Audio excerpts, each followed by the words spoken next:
advanced legal studies in London, this case was raised. When I was in Hugh Wooden Law School in Trinidad, this case was raised. When I was at Osgood Hall Law School in Canada, this case was raised. This is the fundamental case that governs lawyers' conduct in dealing with witnesses.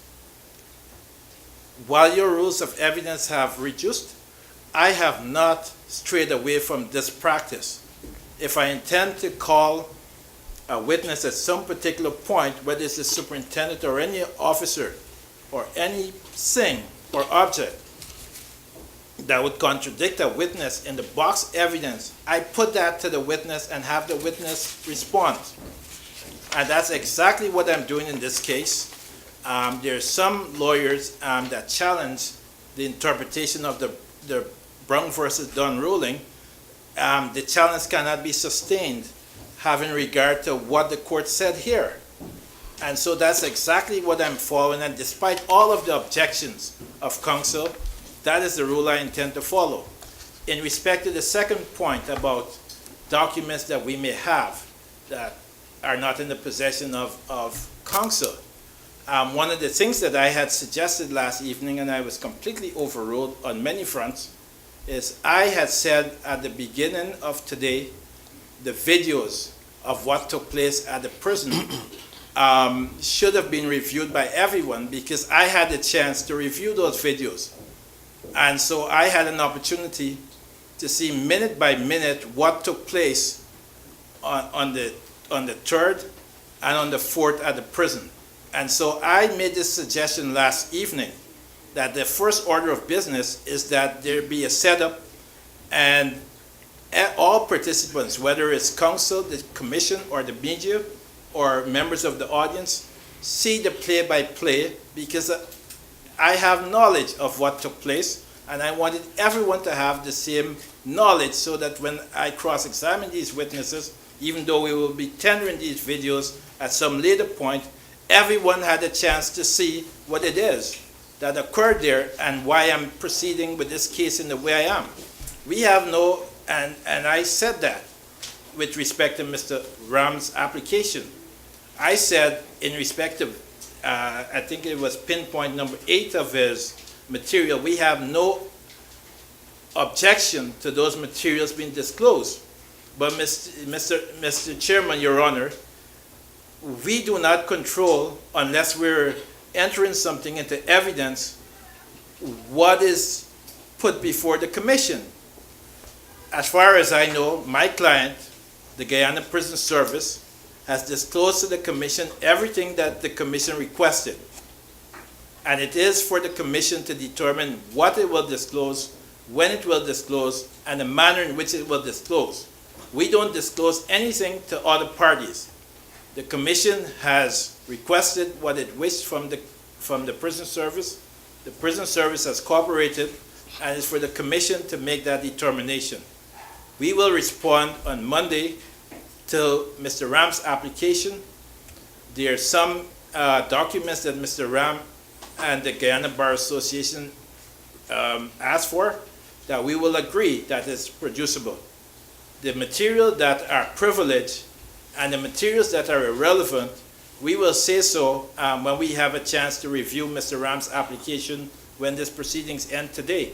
And everyone will know, because I'm very prompt in these things, everyone will know this weekend what material we determined that we have no objection if the commission wants to order us to produce it and disclose it to the other side, and we will make arguments in privilege, and we will make arguments in what is irrelevant. But Mr. Ram ought to follow the same stricture or the same principles that we're following.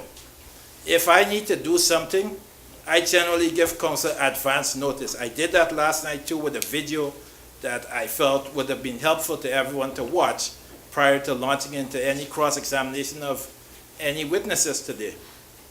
When Mr. Ram brought his application, he didn't disclose it to the prison service, even though a substantial amount of materials were required for the prison service. We all have to be fair to each other. On this side, Mr. Ram, as counsel, is a friend of mine, a personal friend, somebody who I've worked with. And it means that Mr. Ram is able to communicate with me on a level that is respected and is collegial because we've had prior relationships.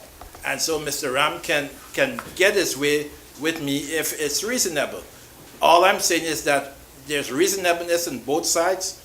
In some cases, the commission doesn't even have to rule on an issue if we discuss it and agree with the input of commission's counsel. And that's all I'm saying in respect of fairness. This is a public inquiry. The public have an interest in it. We're seeking the truth, and we don't intend to, at least this particular lawyer, could not have the high profile and the reputation that he has in 3 different countries if this lawyer sandbagged other lawyers, because your reputation follows you. This lawyer is a lawyer who is fair, and that's why this lawyer can represent police officers and the next day represent inmates. Police officers and prison officers wouldn't have confidence in you if you weren't fair, and so is our inmates. And I represent both sides of the fence. And that is what the essence of fairness is. You did mention about getting together in a huddle and agree on what can be tendered or not. Yes, Mr. Chairman.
Counsel here with, she has the housekeeping information, should deliver it, which I think should satisfy the and go ahead. Thank you, Mr. Chairman. Can I commence my... I'm giving her the authority to respond. Oh, I see, sorry. Good afternoon, everyone. I would like to respond in regards to Mr. Peters alluding to the fact that he would have made contact with persons last evening concerning video footage.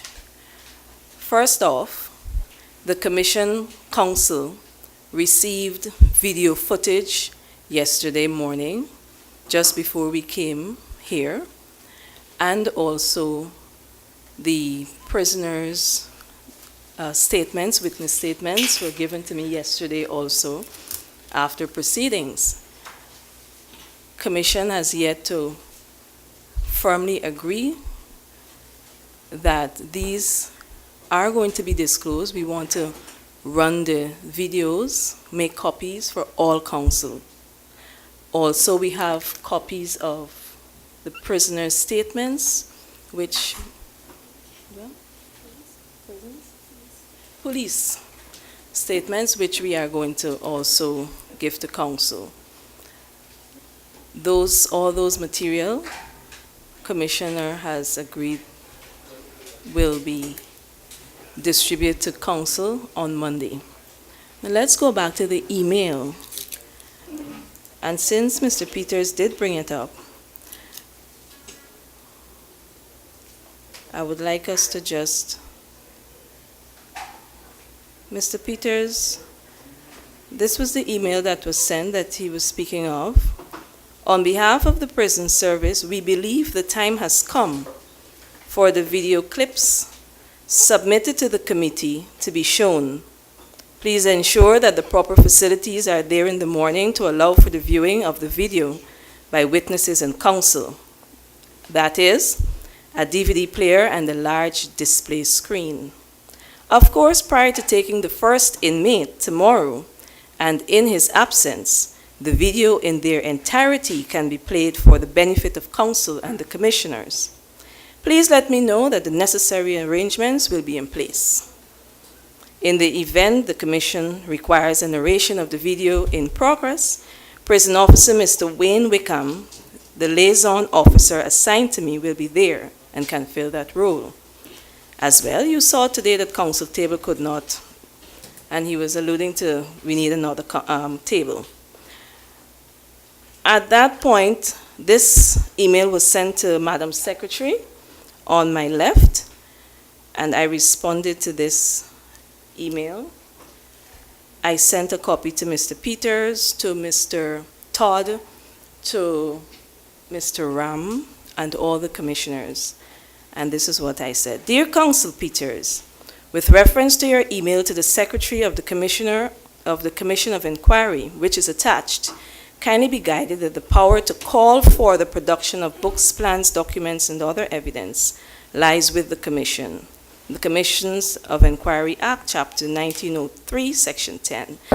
Also, kindly note that it will be highly unfair and prejudicial to grant such a request in the absence of the other interested parties having had received and